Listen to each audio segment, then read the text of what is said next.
Josep Clarà és una de les figures més importants de la nostra història de l'art. Un dels escultors amb més projecció tant nacional com internacional de la seva generació. I una de les figures que, malgrat la seva qualitat, malgrat el seu interès, potser roman més desconeguda per al gran públic. D'aquí que l'haguem volgut recuperar i ensenyar en aquesta exposició.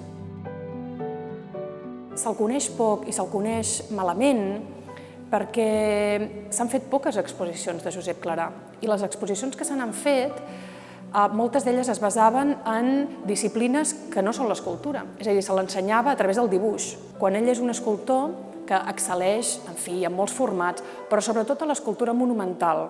I en aquesta exposició precisament ensenyem això, és a dir, aprofundim en aquest Clarà que és capaç de realitzar peces de grandíssimes dimensions i amb moltíssim poder físic i categoria artística.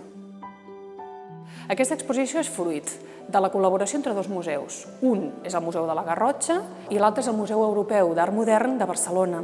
D'aquesta coordinació sorgeix aquesta exposició que té una doble vessant, té com un doble objectiu.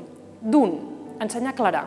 Sovint la idea que se'ns ha presentat de Clarà està basada en el Clarà gran, més obsessiu pel que fa a la seva feina, un personatge pot ser menys interessant i amb molt menys color.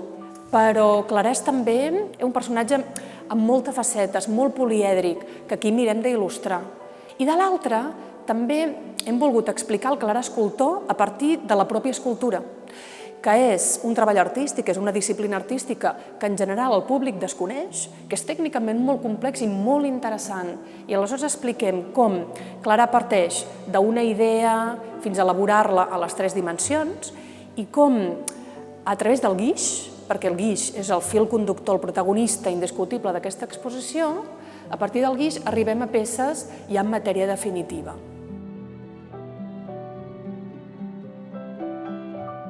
El taller d'un escultor, és un espai brut, és un espai de treball, és un espai en el que passen moltes coses que aquí busquem il·lustrar i a més il·lustrem a través d'una obra que ens parla dels processos, però també amb bancs, amb banquetes, amb estris, és a dir, des de l'òptica també del procés, des de l'òptica del treball.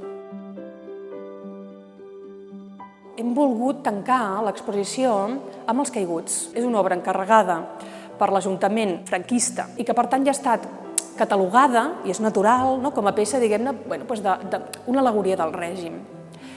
Però és una obra que m'agrada molt que puguem haver comptat amb ella a l'exposició, perquè ens hi podem acostar.